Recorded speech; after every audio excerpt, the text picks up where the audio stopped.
বিসমিল্লাহির রহমানির রহিম। সুপ্রিয় শিক্ষার্থীবৃন্দ, তেজগাঁও মহিলা কলেজ কর্তৃক আয়োজিত অনলাইন ক্লাসে সবাইকে স্বাগতম জানাচ্ছি। আমি মোহাম্মদ রফিকুল ইসলাম, প্রভাষক, প্রাণীবিদ্যা বিভাগ। প্রথম বর্ষের এইচএসসি শিক্ষার্থীদের আজকের জীববিজ্ঞান ক্লাসে স্বাগতম। আমরা মূলত যে বিষয়টি অধ্যয়ন করতেছিলাম সেটি হলো জীববিজ্ঞান দ্বিতীয় পত্রের প্রথম অধ্যায়। ইতিপূর্বে আমরা শিখেছি যে কিভাবে প্রাণীবিদ্যায় প্রাণীদের শ্রেণীবিন্যাস করা হয়, কিসের উপর ভিত্তি করে, মূলত কি আঙ্গিক বৈশিষ্ট্য এবং অন্যান্য বৈশিষ্ট্যের উপর ভিত্তি করে কিভাবে শ্রেণীবিন্যাস করা হয় সেটা আমরা শিখেছি। তাছাড়া আমরা শিখেছিলাম যে প্রধান যে পর্বগুলো ছিল সেই 10টি পর্বের বৈশিষ্ট্য এবং উদাহরণ এবং তাদের চিত্র, তারা দেখতে কি রকম, তাদের অবস্থান, এগুলো আমরা শিখেছি। তো আজকে আমরা এই পর্বগুলোর মধ্যে যেটি সর্বশেষ কর্ডেটা পর্ব ছিল, কর্ডাটা পর্ব, সেই কর্ডাটা পর্বের বিভিন্ন উপপর্ব এবং সেই উপপর্বগুলোর মধ্যে ভার্টিব্রাটা পর্ব সহ অন্যান্য উপপর্বের যে শ্রেণীগুলো আছে সেই শ্রেণীগুলোর বৈশিষ্ট্য এবং উদাহরণ আমরা আজকের ক্লাসে অধ্যয়ন করব। তো আমরা প্রথমেই দেখে নেই যে আসলে আমাদের কর্ডাটা পর্বের কতগুলো উপপর্ব এবং শ্রেণী আছে সেগুলো আমাদেরকে জানতে হবে। প্রথমেই দেখো ক্লাসিফিকেশন অফ কর্ডেটস, মানে এটা মূলত কর্ডেটস এর ক্লাসিফিকেশন, এবং যেখান থেকে এই ক্লাসিফিকেশনটা নেওয়া হয়েছে কর্ডাটা পর্বের, সেটি হলো হিকম্যানের একটি বই থেকে নেওয়া হয়েছে। হিকম্যান একজন প্রখ্যাত প্রাণীবিদ, তার শ্রেণীবিন্যাসের কর্ডাটা থেকে তার একটি বই, শ্রেণীবিন্যাস ভিত্তিক বই, সেই বই থেকে এই কর্ডাটা পর্বের শ্রেণীবিন্যাসটি নেওয়া হয়েছে। তিনি মূলত 2017 সালে এটি সর্বশেষ আপডেট করা হয়েছিল। সেই অনুপাতে এখানে এমফিবিয়া থেকে মূলত ম্যামেলিয়া প্রজাতির মূল সংখ্যা এখানে থেকে নেওয়া হয়েছে। এখান থেকে উৎসগুলো কোথা থেকে আসছে, সেখানে প্রধান কি বৈশিষ্ট্য বা কি ধরনের প্রাণী এখানে আছে সেখান থেকে এটা জানা হয়েছে। তো আমরা যদি কর্ডাটা পর্বকে দেখি, কর্ডাটা পর্বকে 3টি উপপর্বে বিভক্ত করা যায়। একটি হলো ইউরোকর্ডাটা, সাবফাইলাম উপপর্ব, আরেকটি হলো সেফালোকর্ডাটা, এবং সর্বশেষ যেটি আছে সেটি হলো ভার্টিব্রাটা। ইউরোকর্ডাটার মধ্যে 3টি ক্লাস আছে। একটি হলো এসিডিয়াসিয়া, আর হলো থেলিয়াসিয়া এবং লার্ভাসিয়া। এই 3টি ক্লাস আছে, এবং ভার্টিব্রাটা পর্বে সেফালোকর্ডাটার কোনো এরকম ক্লাস নেই, এবং ভার্টিব্রাটা পর্বের দুটো সুপার ক্লাস আছে। সুপার ক্লাস হলো সাব ক্লাসের উপরে, সুপার ক্লাস হলো যে ক্লাসের উপরে যে ক্লাসটি সেটা হলো সুপার ক্লাস। একটা সাইক্লোস্টোমাটা এবং নেথোস্টোমাটা, এটা হলো মানে চোয়ালবিহীন, আর এটা হলো চোয়াল যুক্ত, এভাবে দুটো সুপার ক্লাসে ভাগ করা যায়, সাইক্লোস্টোমাটা এবং নেথোস্টোমাটা। তো আমরা এখানে যে বিষয়টি দেখব সেটি হলো যে সাইক্লোস্টোমাটা যাদের আসলে মূলত চোয়াল নেই, এদের দুটি ক্লাস আছে। একটি হলো মিক্সিনি, আর একটি হলো পেট্রোমাইজোনটিডা। পেট্রোমাইজোনটিডা, এই পেট্রোমাইজোনটিডা এবং মিক্সিনি এই দুটি সাইক্লোস্টোমাটা পর্বের সুপার ক্লাসের অন্তর্ভুক্ত ক্লাস। এবং ন্যাথোস্টোমাটা যাদের চোয়াল আছে এরকম যারা তার 7টি ক্লাস আছে। একটি হলো কন্ডেকথিস ও তরুণাস্থিযুক্ত মাছ, অ্যাক্টিনোপ্টেজি, সার্কোপ্টেজি, দুটি অস্থিযুক্ত মাছ, কিন্তু আগে এটা আমরা দুটো মিলে একটি ক্লাস পড়তাম, সেটা ছিল মূলত অস্টেকথিস। সেই অস্টেকথিস এখন আর নেই। অস্টেকথিস কি এখন ক্লাসিফিকেশন করে অ্যাক্টিনোপ্টেজি এবং সার্কোপ্টেজি, এই দুটি ভাগে ভাগ করা হয়েছে। এবং তারপরে যে কয়টি আছে সেটি হলো অ্যামফিবিয়া, উভচর প্রাণী, সবাই জানো, রেপটাইলস সরীসৃপ, অ্যাবিস এটা হলো পাখি, আর ম্যামেলিয়া বা স্তন্যপায়ী প্রাণী। এখানে ইউরোকর্ডাটা সেফালোকর্ডার অন্তর্ভুক্ত প্রাণীদের দেহ সরল প্রকৃতির, এবং এদের মেরুদণ্ড কিন্তু গঠিত হয় না বলে এদেরকে প্রোটোকর্ডাটা বলা হয়, মানে আদি কর্ডেট বলা হয়।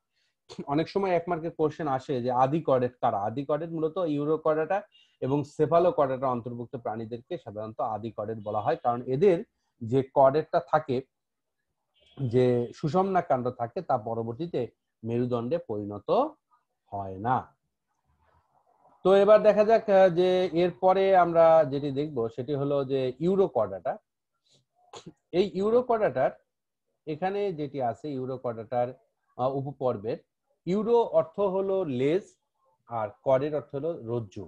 মানে এখানে এই ইউরো মানে লেজের দিকে যাদের এই সুষুম্ন রজ্জু বা এই সুষুম্ন রজ্জু থাকবে তাদের কি সাধারণত আমরা ইউরোকর্ডেট বলবো, বা নটোকর্ডও আমরা বলতে পারি, যাদেরকে লেজের দিকে নটোকর্ড থাকে লার্ভা দশায়, কিন্তু পরবর্তীতে আর দেখা যায় না। এটা হলো প্রায় 3000টি প্রজাতি নিয়ে এই উপপর্ব সাধারণত গঠিত হয়।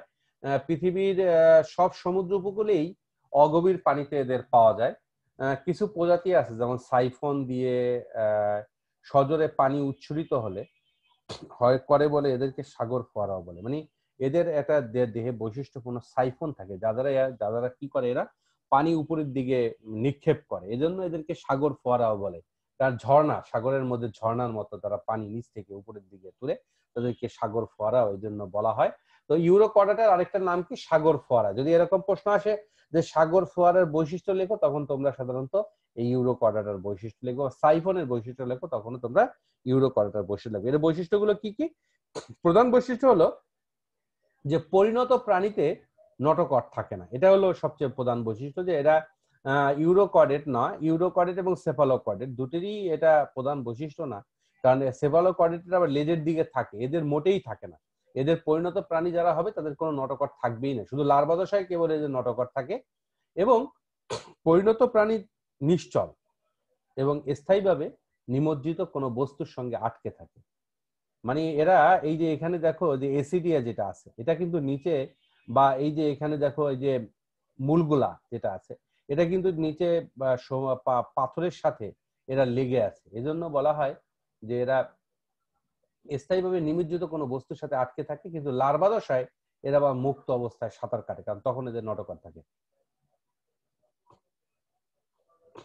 এদের দেহ সেলুলোজ নির্মিত, টিউনিক বা টেস্ট নামক আচ্ছাদনে আবৃত। দেহ এদের সেলুলোজ নির্মিত, দেহের সেলুলোজ নির্মিত টিউনিক থাকে এবং টেস্ট বা নামক আচ্ছাদনে আবৃত থাকে। আর সকলেই সামুদ্রিক এবং সমুদ্রের তলদেশে একক বা কলোনি গঠন করে এরা বাস করে। সমুদ্রের তলদেশে কি করে এরা? কলোনি গঠন করে বাস করে।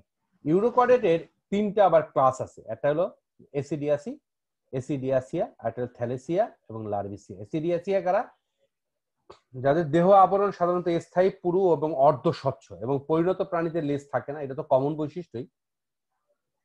এরা হলো এসিডিয়া মেন্টুলা, এটা একটা কমন বৈশিষ্ট্য, এই যে এসিডিয়া মেন্টুলা। এবং মলগুলা টিউবিফেরা, এরাও এই যে মলগুলা টিউবিফেরাও সাধারণত এসিডিয়াসিয়ার অন্তর্ভুক্ত। আর থ্যালেসিয়া এই শ্রেণীভুক্ত প্রাণীদের লেবু বা পিপে আকৃতি, লেবু আকৃতি। এই যে দেখো লেবু আকৃতি, লেবু বা পিপা আকৃতির এটি।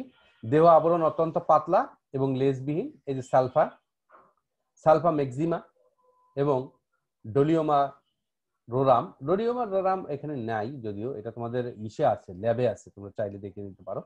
লার্ভিসিয়া, লার্ভিসিয়া পর্বের প্রাণীদের সাধারণত প্রজাতির বাঁকা ব্যাঙাচি আকৃতি, এই জন্য লার্ভার ব্যাঙাচির লার্ভা থেকে এই পর্বের নাম আসছে, এই শ্রেণীটির নাম আসছে লার্ভিসিয়া। এটি প্রজাতির বাঁকা ব্যাঙাচি আকৃতির হয়। দেহের আবরণ সাধারণত সাময়িক জিলেটিনের মতো বা স্বচ্ছ। জিলেটিন মানে হলো জেলির মতো এবং স্বচ্ছ। পরিণত প্রাণীতে লেজ থাকে, দেখো এখানে পরিণত প্রাণীতে একটা লেজ আছে, লেজ, লম্বা একটা লেজ আছে। এটা হলো যেমন ওইকোপ্লিউরা, ওইকোপ্লিউরা ডায়োসিয়া অথবা অ্যাপেন্ডিকুলারিয়া এই প্রজাতি প্রভেদ। এই যে এখানে ওইকোপ্লিউরিয়া আছে, ওইকোপ্লিউরিয়া এই পর্বটা, এই শ্রেণীটার একটা উদাহরণ এখানে দেওয়া আছে। দ্বিতীয় যে সাব ফাইলাম সেটা হলো সেফালোকর্ডাটা। সেফালোকর্ডাটা সাধারণত কেফালা, এটা একটা গ্রিক শব্দ, কেফালা মানে হলো মাথা, আর কর্ডাটা মানে রজ্জু, মাথার দিকে রজ্জু আছে। এটা একটা কমন বৈশিষ্ট্য, যে মাথার দিকে এই যে স্নায়ু রজ্জু, পিঠ বরাবর যেটা স্নায়ু রজ্জু আছে, দেখা যাচ্ছে এটা একদম পিঠ বরাবর এই স্নায়ু রজ্জুটা থাকে। পৃথিবীর সব উপকূলীয় প্রাণীতে পানির যে বালুময় তলদেশ থাকে এরা বাস করে। পৃথিবীর সব উপকূলে যে পানির বালুময় তলদেশ আছে সেখানে এরা বাস করে। এবং কর্ডেটের সবকটি বৈশিষ্ট্যের আদি ও সরল রূপ দেখতে পাওয়া যায়। এটা কিন্তু একটা খুব প্রধান বৈশিষ্ট্য, যেমন মানে তুমি যদি কোথাও আদি বৈশিষ্ট্য দেখতে চাও, তবে এই আদি বৈশিষ্ট্যের মধ্যে এটি একটি, এবং সরল রূপ দেখতে পাবা এখানে। পৃথিবীতে এখন পর্যন্ত 33টি প্রজাতির এই সেফালোপডাটা এখন পর্যন্ত শনাক্ত করা সম্ভব হয়েছে।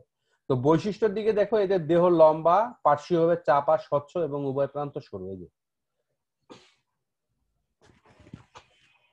দেহ লম্বা, পার্শ্বীয়, আসলে আমার শরীরটা বেশি একটা ভালো না, আমার জ্বর ঠান্ডা, এই জন্য একটু ক্লাস নিতে কষ্ট হচ্ছে। দেহটা লম্বা, পার্শ্বীয়ভাবে চাপা এবং স্বচ্ছ এবং উভয় প্রান্ত কিন্তু সরু। দেখো এই যে দুই প্রান্ত, এখানেও সরু, এখানেও দিকেটাও তাদের সরু।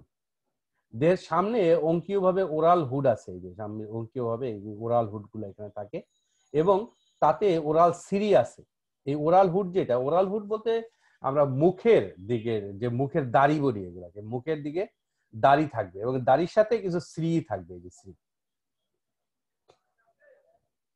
আজীবন স্থায়ী নটকট থাকে। এখানে একটা কমন বৈশিষ্ট্য তোমাদের জানতে হবে, এটা সেটা হলো যে আমরা যে ইউরোকরাটা পড়েছিলাম, তাদের কিন্তু যখন লার্ভা অবস্থায় ছিল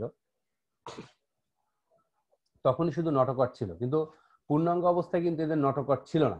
কিন্তু এখানে আমরা দেখতে পাচ্ছি যে এদের কিন্তু পূর্ণাঙ্গ অবস্থায় এই নটকট আছে। এটা একটা প্রধান, পূর্ণাঙ্গ অবস্থায় নটকট থাকবে ও নাটকট বা স্নায়ুরজ্জু দেহের সম্মুখ প্রান্তে থেকে পশ্চাৎ প্রান্ত পর্যন্ত, এই যে এখান থেকে একদম পশ্চাৎ প্রান্ত পর্যন্ত বস্তিত থাকবে। এটাই হলো তাদের নটকট। এই যে কালো রঙের যেটা দেখা যাচ্ছে, এটাই হলো তাদের মূলত নটকট বা পৃষ্ঠীয় ফাঁপা স্নায়ুরজ্জু যেটা বলি সেটা। এখন গলবিলে অসংখ্য ফুলকা থাকে, এই দেখো এই যে এখানে কতগুলো, অনেকগুলো ফুলকা আছে, এই যে পরপর সারির মতো এই যে ফুলকাগুলা এখানে আছে, এখানে অসংখ্য ফুলকা রন্ধ্র উপস্থিত এবং ফুলকাগুলো অ্যাট্রিয়ামে উন্মুক্ত। অ্যাট্রিয়াম মানে হলো ছিদ্র। আমরা এই অ্যাট্রিয়াম শব্দটা পাবো যখন আমরা ঘাসফড়িং পড়বো, তখন আমরা এই তার শ্বসন রন্ধ্র পড়তে গেলে, শাসনতন্ত্র পড়তে গেলে এই অ্যাট্রিয়াম নামক ছিদ্রগুলো পাবো। দেহের দুপাশে এই ভি আকৃতির, এটা এটা গ্রেটার চিহ্ন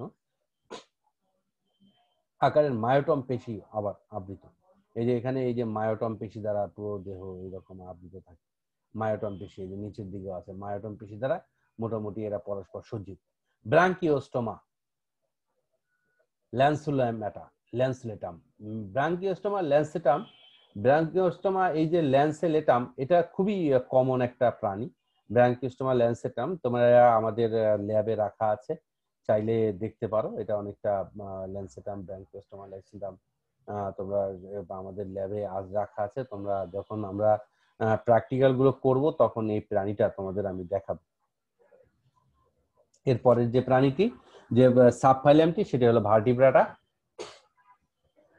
ভার্টিব্রাস মানে মেরুদণ্ড। মানে এর আগে আমরা যে দুটো উপপর্ব পড়েছি তাদের মূলত নটকট ছিল, তাদের কিন্তু মেরুদণ্ড ছিল না। তাদের কি ছিল? নটকট ছিল। কিন্তু এই মেরুদণ্ডী পর্বের প্রাণী যারা, তাদের কিন্তু এই নটকটটা পরবর্তীতে মেরুদণ্ডে পরিণত হয়। যেমন কর্ডেটের তৃতীয় উপপর্ব হচ্ছে ভার্টিব্রাটা, এটা বিরাট এবং বৈচিত্র্যময় প্রাণী গোষ্ঠী দিয়ে গঠিত। এখানে সাধারণত কর্ডেটের মৌলিক বৈশিষ্ট্যগুলো ছাড়াও এখানে কিছু সাধারণ অন্যান্য বৈশিষ্ট্য ধারণ করা এই উপপর্বের প্রাধান্যকারী যে গোষ্ঠী হিসাবে এটি পরিগণিত হয়েছে। অস্থিময় এবং তরুণাস্থিময় ক্রেনিয়াম। ক্রেনিয়াম মানে কি? ক্রেনিয়াম মানে হলো মস্তকের খুলি। ক্রেনিয়াম মানে হলো আমাদের যে মাথার যে খুলি আছে তাকে আমরা ক্রেনিয়াম বলি। এই ক্রেনিয়ামের ভিতরে মস্তিষ্ক অবস্থান করে। এই উপপর্বের আরেক নাম হলো ক্রানিয়েটা। এটা কিন্তু খুবই গুরুত্বপূর্ণ একটা প্রশ্ন। তোমাদের যখন তোমরা ভবিষ্যতে বিশ্ববিদ্যালয়ে ভর্তি পরীক্ষা দিবে বা মেডিকেলে পরীক্ষা দিবে, তখন কিন্তু এরকম প্রশ্ন আছে যে ক্রেনিয়াটা উপপর্বের বৈশিষ্ট্য লেখো। তখন ক্রেনিয়াটা পর্ব উপপর্ব, এই উপপর্ব কোনটা তোমরা এটা খুঁজে পাও না। আসলে ভার্টিব্রাটা পর্বেরই আর একটা নাম হলো ক্রানিয়েটা। ক্রানিয়েটা মানে যাদের খুলিযুক্ত প্রাণী, মস্তিষ্ক মানে খুলি থাকবে, মস্তিষ্ক খুলি থাকবে এবং খুলির ভিতরে মস্তিষ্ক থাকবে। তো এই যে বৈশিষ্ট্য, নটকটের বৈশিষ্ট্য দেখো, এখানে বলছে নটকট অস্থিময়, তরুণাস্থিময়, কশেরুকা বিশিষ্ট। মানে আমরা যে নটকটটা থাকবে সেই নটকটটা কশেরুকা বিশিষ্ট মেরুদণ্ড দিয়ে প্রতিস্থাপিত হয়। তোমাদের সবার পিঠের দিকে যে মেরুদণ্ড থাকে সেটা প্রথমে থাকে হলো নটকট। এই নটকট অস্থিময় বা তরুণাস্থিময় থাকতে পারে, কিন্তু পরবর্তীতে এটি মেরুদণ্ডে প্রতিস্থাপিত হবে।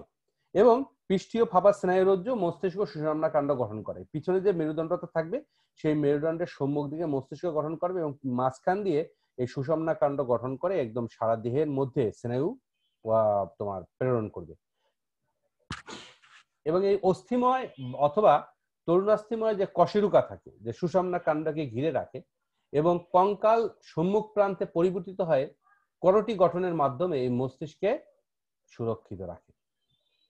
মানে এই যে অস্থিময় অথবা তরুণাস্থিময় যে কশেরুকা সুষুম্না কাণ্ডকে ঘিরে রাখে এবং কঙ্কাল সম্মুখ প্রান্তে হয় যে করটির গঠন, স্কাল বা ক্যানি এটা বলেছিলাম, সেখানে মস্তিষ্ক সুরক্ষিত রাখে।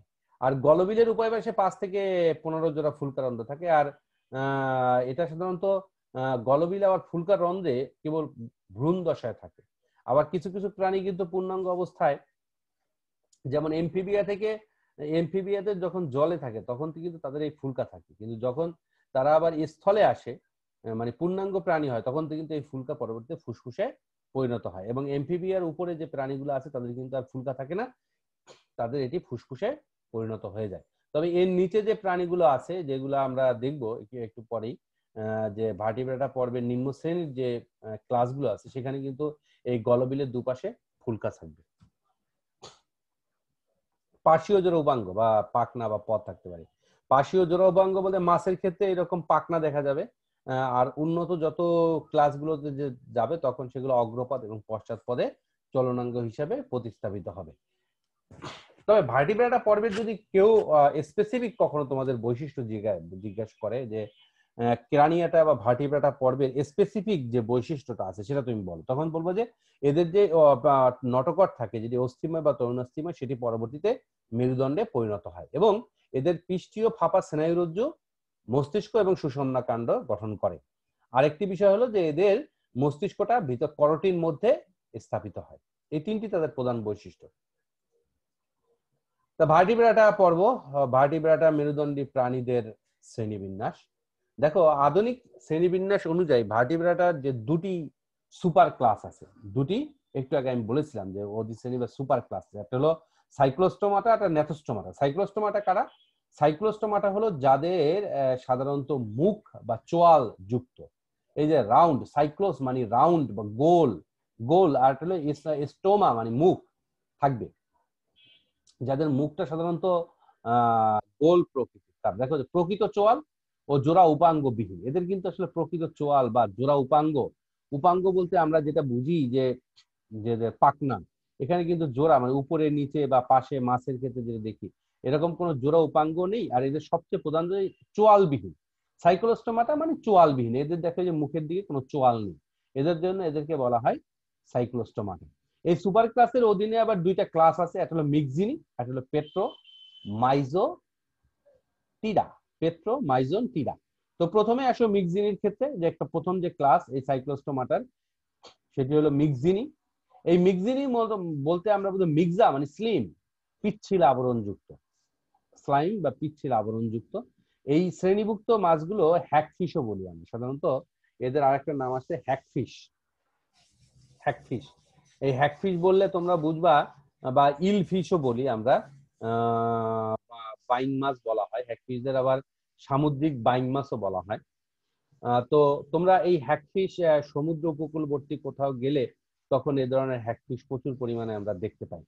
এরা দেখো, এরা স্বাধীনজীবী, সাধারণত প্রধানত এনিলিডা, মোলাস্কা ও ক্রাস্টেসিয়ান আর্থ্রোপোডা মৃতপ্রায় মাছ আহার করে থাকে এরা। এই নিম্ন শ্রেণীর যে নিম্ন পর্বের মানে এনিলিডা থেকে মোলাস্কা, ক্রাস্টেসিয়ান এবং কিছু মৃত মাছকে এরা আহার হিসেবে গ্রহণ করে। বর্তমানে এদের 70টি প্রজাতি আছে হ্যাকফিশের, সবাই সামুদ্রিক, এবং হ্যাকফিশ বাইন মাছের বা ইলফিশের মতো এটা বলা হচ্ছে। দেহে দেখো আইসবিহীন, দেহে কি নাই? আইস নাই, এবং পিচ্ছিল গ্রন্থিযুক্ত ত্বকে আবৃত, মানে দেহে পিচ্ছিল গ্রন্থিযুক্ত ত্বক থাকবে। আর পৃষ্ঠীয় পাখনাবিহীন, এদের পৃষ্ঠে কিন্তু পাখনা নেই, পিঠের দিকে কোনো পাখনা অনুপস্থিত, এবং মুখ প্রান্তে অবস্থিত 4 জোড়া কর্ষিকা পরিবৃত্ত। এই দেখো 4 জোড়া, 1 2 3 4, এই 4 জোড়া কর্ষিকায় পরিবৃত্ত। আর গলবিলের দুপাশে মোট 5 থেকে 15 জোড়া ফুলকা থাকবে। এই যে এখানে গলবিলটার এখানে 5 থেকে 15 জোড়া কি থাকবে? ফুলকা থাকবে। এটা কিন্তু গুরুত্বপূর্ণ বৈশিষ্ট্য, কারণ এদের কিন্তু আবার পেট্রোমাইজিনিটিতে গেলে বেশি পাওয়া যাবে।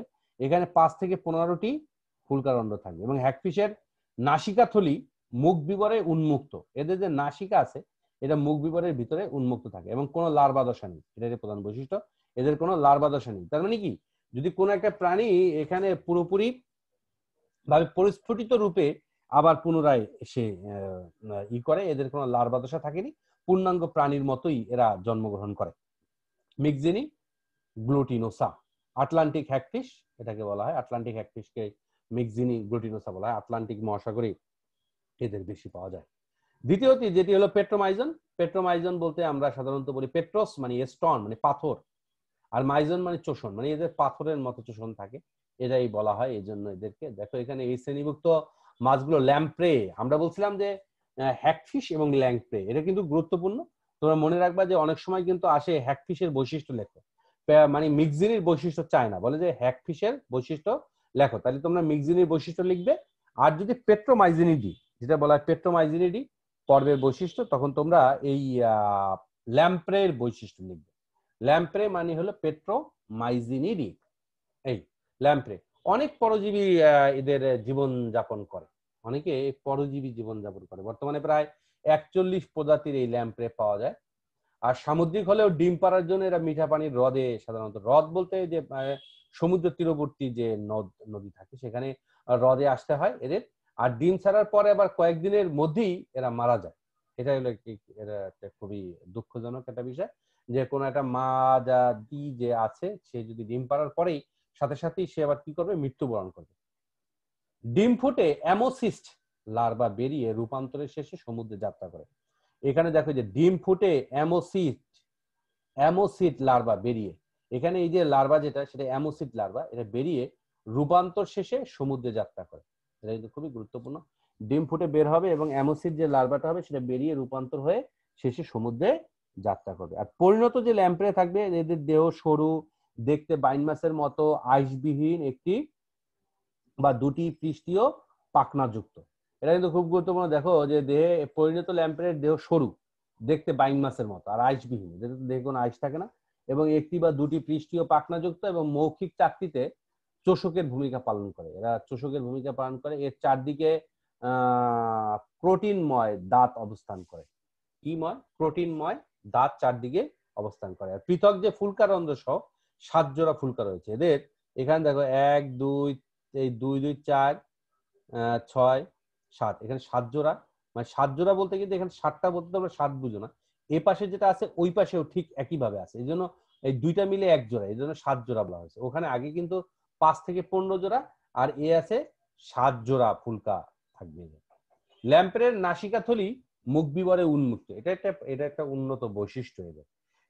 এখানে সামনের দিকে গেলে নাসিকাথলিটা দেখা যাবে যে মুখ বিবরে উন্মুক্ত, লার্ভা দশা আছে এদের। এটা কিন্তু গুরুত্বপূর্ণ যে আমরা যে ল্যাম্প্রে পড়ছি, ল্যাম্প্রের কিন্তু লার্ভা দশা আছে, কিন্তু হ্যাগফিশ যেটা পড়ছি বা মিক্সিনি যে পড়ছি, মিক্সিনির কিন্তু কোনো লার্ভা দশা নেই। তো এই ছিল সাইক্লোস্টোমাটার দুটি ক্লাস, একটা হলো মিক্সিন এবং মাইজোনিটিডা, মাইজোনিটিডা। পেট্রোমাইজোনিটিডার উদাহরণ হলো ল্যাম্প্রে বা বা পেট্রোমাইজন। এখানে যে উদাহরণ পেট্রোমাইজন মেরিনাস, যার অবশ্যই পেট্রোমাইজন মেরিনাসও আমাদের ল্যাবে আছে, তোমরা চাইলে সেটা দেখতে পারবে। এখানে কিন্তু আরো একটি সংক্ষিপ্ত প্রশ্ন আছে, আমি এটা রেখে গেলাম, সেটা হলো ল্যাম্প্রে অথবা পেট্রোমাইজোনিটিডা এর লার্ভার নাম কি? লার্ভার নাম হলো অ্যামোসিড। এই অ্যামোসিড লার্ভা কাদের? এটা আসে ল্যাম্প্রের লার্ভাকে অ্যামোসিড লার্ভা বলে। এটি অনেক সময় ভর্তি পরীক্ষা বা অন্যান্য কম্পিটিটিভ পরীক্ষায় এটি এসে থাকে। তো পরবর্তীতে দেখো ন্যাথোস্টোমাটা।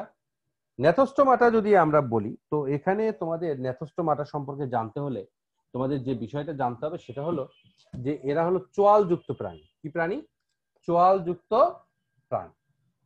এই চোয়ালযুক্ত প্রাণীদের সাধারণত আমরা ন্যাথোস্টোমাটা বলে থাকি। তো এই চোয়ালযুক্ত প্রাণীদের দেখো ন্যাথোস্টোমাটা বলে এদেরকে, ন্যাথোস মানে জ বা চোয়াল, আর স্টোমা মানে হলো মাউথ বা মুখ থাকবে এদের। প্রকৃত চোয়াল বা জোড়া উপাঙ্গ বিশিষ্ট, এখানে প্রকৃত চোয়াল থাকবে এদের। এখানে চোয়াল মানে চোয়াল যেটা সেটা হলো প্রকৃত থাকবে, কিন্তু এখানে কিন্তু এই পেট্রোমাইজন, এটা কিন্তু এই পেট্রোমাইজনের বৈশিষ্ট্য, এটা চোয়াল যুক্তের বৈশিষ্ট্য নয়। আমরা চোয়াল যুক্তের বৈশিষ্ট্য পরে দেখবো যে তাদের প্রকৃত চোয়াল থাকবে। এবং বিভিন্ন ধরনের মেরুদণ্ডী প্রাণীদের সমাবেশ ঘটেছে এই অধিশ্রেণীতে, মানে যত মেরুদণ্ডী প্রাণী আছে তার সমাবেশ অধিকাংশই এই ন্যাথোস্টোমাটাতে আছে। এদের মোট 60টা ক্লাস আছে। কয়টা আছে? 60টা। তো প্রধান বৈশিষ্ট্য হলো যে এদের চোয়াল থাকবে এবং জোড়া উপাঙ্গ থাকবে, যা মাছের, ইলিশ মাছের জোড়া উপাঙ্গ আছে, জোড়া উপাঙ্গ থাকবে এবং তরুণাস্থি এবং অস্থিময় হবে। এদের মেরুদণ্ড দেখা যাবে তরুণাস্থিময় হতে পারে, আবার দেহ অস্থি দ্বারাও গঠিত হতে পারে। এই রকমের যে শ্রেণী আছে, প্রথমে যেটি আছে শ্রেণী, 60টি শ্রেণী আছে এই ন্যাথোস্টোমাটা বা চোয়ালযুক্ত পর্বের প্রাণীদের। চোয়ালযুক্ত সুপার ক্লাসের 60টা ক্লাস। এর মধ্যে প্রথম যে ক্লাসটা কন্ডেকথিস, কন্ডেকথিস একটি গ্রিক শব্দ। কন্ড্রোস মানে হলো কার্টিলেজ, কার্টিলেজ মানে তরুণাস্থি যুক্ত মাছ, ইকথিস মানে মাছ, এটা কোন ইকথাইস, ইকথাইস মানে হলো ফিশ, মানে তরুণাস্থি যুক্ত মাছকে আমরা সাধারণত বলে থাকি যে কন্ডেকথিস। এখানে দেখো যে ন্যাথোস্টোমাটার এটা প্রথম শ্রেণী এবং এই শ্রেণীতে 1000 প্রজাতির এই তরুণাস্থিময় মাছ আমরা আছে। এটি প্রাচীন হলেও বেশ উন্নত গোষ্ঠী এটি, এবং এদের সুগঠিত সংবেদ অঙ্গ আছে, শক্তিশালী লেজ আছে, সাঁতার পেশি এবং শিকারী স্বভাব সব মিলিয়ে জলজ পরিবেশের এক দাপুটে গোষ্ঠী হলো এই তোমার দাপুটে গোষ্ঠী। এরা হলো এই কন্ডেকথিস। দাপুটে গোষ্ঠী কেন বলা হয়েছে? হাঙরের নাম তো শোনো নাই এরকম কেউ নাই সমুদ্রে, খুব দাপুটে এই গোষ্ঠী, মানে হাঙর মানে শিকারী পর্বের প্রাণী হাঙর, যার যার প্রকৃত শিকার ধরার ক্ষমতা অনেক বেশি এবং অনেক শক্তিশালী। এই জন্য কিন্তু এদের দেখো, এদের হাড়গুলো কিন্তু তরুণাস্থিময়, যেমন আমাদের নাকের যে হাড়গুলো আছে, এই নাকের হাড়টা কিন্তু নড়ানো চড়ানো যায়, তাই এটা তরুণাস্থিময়। এই হাড় দ্বারা হলেও এরা বেশ শক্তিশালী পানির মধ্যে, এই জন্য দাপুটে গোষ্ঠী বলা হয় এদেরকে। দেহে অসংখ্য প্লাকয়েড আইস থাকে। অনেক সময় বলা হয় যে হাঙরের কোনো আইস আছে কিনা, আসলে এদের খুবই সূক্ষ্ম প্রকৃতির কাটার মতো আইস থাকে দেহে। অন্তকঙ্কাল সম্পূর্ণ তরুণাস্থিময়, এদের যে অন্তকঙ্কাল থাকে, ভিতরে যে কঙ্কালটা থাকবে বা ভিতরে যে কাটাগুলো থাকবে সেগুলো সব তরুণাস্থিময়। এবং মাথার দুপাশে 5 থেকে 7 জোড়া, এই যে এখানে 5 থেকে 7 জোড়া, এখানে দেখো এই যে 5 থেকে 7 জোড়া কি আছে, ফুলকা আছে, ফুলকা রন্ধ্র থাকে যা বাইরের দিকে এরকম উন্মুক্ত থাকে। এবং পুচ্ছপাকটা হেটারো সার্কেল, এটা খুব গুরুত্বপূর্ণ। হেটারো সার্কেল আর হোমো সার্কেল বলতে আমরা কি বুঝি? হোমো সার্কেল বলতে এখানে দেখো উপরের লেজটা একটু বড়, নিচের লেজটা কিন্তু ছোট, আর উপরের লেজ নিচের লেজ দুটো যদি সমান হয় তখন তাকে বলি আমরা হোমো সার্কেল। এটা হলো পুচ্ছ পাখনা, পিছনের দিকে যে পাখনাটা থাকে এটাকে বলা হয় পুচ্ছ পাখনা। এই পাখনা যদি উপরের অংশ এবং নিচের অংশ যদি সমান হয় তখন তাকে আমরা বলি হোমো সার্কেল, আর যদি একটা বড় একটা ছোট হয় তখন তাকে আমরা বলি হেটারো সার্কেল। এবং পুচ্ছ পাখনার অংশ দুটি অসমান, দেখো এটা অসমান হওয়ার জন্যই এটাকে আমরা হেটারো সার্কেল বলে থাকি। আর দেখো মুখছিদ্র ও নাসারন্ধ্র মস্তিষ্কের অঙ্কীয় দেশে অবস্থিত, এটা কিন্তু খুবই গুরুত্বপূর্ণ। যে এই দেখো এখানে যে মাছটা দেখতে পাচ্ছ, এই মাছটার কিন্তু এটা হলো তার অঙ্কীয় দেশ, আর ওই পিছনের দিকে উল্টা দিকে যেটা আছে ওটা তার পৃষ্ঠীয় দেশ। কিন্তু আমরা কি করি যে অঙ্কীয় দেশে কিন্তু এই মুখছিদ্রটা অবস্থিত, কিন্তু অন্যান্য মাছের ক্ষেত্রে যেমন ইলিশ মাছ বা অন্যান্য যে মাছ আমরা পড়বো সেই মাছের ক্ষেত্রে কিন্তু অঙ্কীয় দেশে তাদের এই মুখছিদ্র থাকে না, বরং একদম সম্মুখ প্রান্তে, মাছের মুখের সম্মুখ প্রান্তে মুখছিদ্র থাকে। কিন্তু এদের মুখছিদ্র কোথায়? অঙ্কীয় দেশে, যে নিচের দিকে, মাথার নিচের দিকে, এই যে পিঠে, এটা হলো পেটের দিক, এই পেটের দিকের দিকে তাদের এই মুখছিদ্র থাকবে। এই জন্য বলা হয়েছে যে এদের মুখছিদ্র বা এই যে সামনের দিকে যে অঙ্কীয় এই নাসারন্ধ্র, নাসারন্ধ্র এই এটা নাসারন্ধ্র আর এটা হলো মুখছিদ্র, এটা হলো অঙ্কীয় দিশে থাকবে, পৃষ্ঠীয় দিশে থাকবে না। এবং চোয়াল অসংখ্য, সারিবদ্ধ দাঁত যুক্ত, এদের কিন্তু খুবই ধারালো দাঁত আছে, এটা কিন্তু খুবই গুরুত্বপূর্ণ। তোমাদের একটা তথ্য আমি দিতে পারি, তোমরা হিরন পয়েন্টের নাম অনেকেই শুনছো। এই হিরন পয়েন্টে কিন্তু আমাদের এই হাঙর আছে, আমাদের কিছু সংখ্যক হাঙর এখানে আছে। এখানে গেলে আমরা সাধারণত দেখি যে এই হিরন পয়েন্টে অনেক সময় জেলেরা কমপ্লেন করে যে খুব সূক্ষ্মভাবে তাদের হাত কেটে নিয়ে যায়, মানে এমন ভাবে কাটবে সমানভাবে করাতের মতো, কেউ এটা বুঝবেও না যে কে হাত কেটে গেল বা কি হলো, এত সমানভাবে সূক্ষ্মভাবে কাটবে। দাঁতগুলো অনেকটা তোমরা যদি বলো যে তোমরা যদি কেউ দেখে থাকো, করাত আছে, করাতের মতো উপর নিচ করা, এবং খুবই ধারালো সুচালো দাঁত এদের থাকে। এদের উদাহরণের মধ্যে এখানে আছে পেলিসিও বেটিস, ডেভিসিয়া, এটাতে এটা হলো তারা মাছের মতো অনেকটা, এটা শাপলা পাতা মাছের মতো লম্বা, মানে চওড়া প্রকৃতির, ঘুড়ির মতো। আর এই দেখো এটা তো সবাই চিনি আমরা, থ্রুটি হাঙর বা স্কোলিওরিয়ন লেটিকোটাস, এটি কমন একটি হাঙর, এটি তো সবাই চিনো। এবং এখানে যেটি আছে হাতুড়ে হাঙর, স্পিনা, স্পিনা বুলুচি, স্পিনা বুলুচি এটা হাতুড়ে হাঙর, এই দেখো মাথার দিকে হাতুড়ের মতো, এই জন্য হাতুড়ি হাঙর বলা হয়। আরেকটি আমরা পড়বো অ্যাক্টিনপট্রেজি। অ্যাক্টিনপট্রেজি এটা এই পর্বের প্রাণীদের। অ্যাক্টিনপট্রেজির গ্রিক শব্দ হলো অ্যাক্টিস, মানে রে, রে যুক্ত, মানে রে রশ্মি থাকবে, এবং রশ্মি মানে পাখনায় এদের রশ্মি থাকবে, পাখনায় রশ্মি থাকবে, এবং ট্রেস মানে ফিন, পাখনায় এদের রশ্মি যুক্ত। এই পর্বের প্রধান বৈশিষ্ট্য অ্যাক্টিনপট্রেজি। আগে আমি বলছিলাম যে সার্কোপট্রেজি ছিল, অ্যাক্টিনপট্রেজি, সার্কোপট্রেজি, অস্ট্রিকটিস ছিল। এটাকে বলা হতো অ্যাক্টিনপট্রেজি এবং সার্কোপট্রেজি। আগে অস্ট্রিকটিস ছিল, মানে একটাই, এই অ্যাক্টিনপট্রেজি এবং সার্কোপট্রেজি এই দুটিকে মিলে একটা ছিল অস্ট্রিকটিস, মানে অস্থিযুক্ত মাছ। কিন্তু এখন আমরা এটাকে আমরা অস্থিযুক্ত মাছ না বলে এটাকে আমরা এখন বলি, এটাকে আমরা এখন বলি, এটাকে আমরা এখন বলে থাকি যে অ্যাক্টিনপট্রেজি এবং সার্কোপট্রেজি। তার মানে যাদের পাখনায় রশ্মিযুক্ত পাখনা থাকবে তাদেরকে আমরা বলবো অ্যাক্টিনপট্রেজি, আর রশ্মিযুক্ত পাখনা না থাকলে তাদেরকে বলবো সার্কোপট্রেজি। এই শ্রেণীযুক্ত মাছগুলোর দেখো রশ্মিময় পাখনা বিশিষ্ট, কি ধরনের রশ্মিময় পাখনা থাকবে নামে পরিচিত। এই শ্রেণীতে প্রায় 31,045 প্রজাতির মাছ রয়েছে। জীবিত মাছের প্রায় 96%ই সেই শ্রেণীর অন্তর্ভুক্ত। ঝর্ণা, হ্রদ, গুহা, গর্ত বা বরফ, গভীর সাগরে এদের প্রচুর পাওয়া যায়। দেখো তো এদের বৈশিষ্ট্য যদি আমি বলি, দেখো ত্বকে গ্রন্থিময় এবং সাধারণত সাইক্লয়েড বা টিনয়েড আঁশ থাকে, এটা কিন্তু খুব গুরুত্বপূর্ণ। সাইক্লয়েড এবং টিনয়েড আঁশ থাকবে। টিনয়েড আঁশটা কিরকম, আর সাইক্লয়েড আঁশ, সাইক্লয়েড সাধারণত গোল আকৃতি, যেমন ইলিশ মাছে আমরা এটা দেখি। আর টিনয়েড আঁশটা সাধারণত আমরা যদি কই মাছ বলি, কই মাছে মানে আঁশটার পাশে একটা থাকবে, আঁশটার চারপাশে কাঁটা যুক্ত থাকবে, এটাকে বলা হয় টিনয়েড যুক্ত আঁশ। অন্তকঙ্কাল অস্থিময়, এদের যে ভিতরের যে কঙ্কালটা আছে, কঙ্কালটা পুরোপুরি অস্থিযুক্ত, তরুণাস্থিময় নয়। মাথার দুপাশে একটি করে ফুলকা রন্ধ্র থাকে, দেখো মাথার এই পাশে একটা ফুলকা, ওই পাশে একটা ফুলকা বা কানকোয়া দ্বারা এই যে ফুলকা থাকে, এবং ফুলকাটা কানকোয়া, কানকোয়া মানে হলো কানসা, যেটাকে আমরা বলি যে মাছের কানসা বলি আমরা, এই কানসা দ্বারা, কানকোয়া দ্বারা এটা আটকানো থাকে, অপারকুলামও বলা হয়। আর পশ্চিম পাখনা হোমোসার্কাল, এটা খুব গুরুত্বপূর্ণ। দেখো উপরের পাখনাটা পুচ্ছ পাখনা, এটা পুচ্ছ পাখনার উপরের অংশ এবং নিচের অংশ দুটো কিন্তু সমান, এই জন্য পুচ্ছ পাখনা দুটো সমান, এবং রশ্মি যুক্ত, রশ্মি থাকবে অবশ্যই।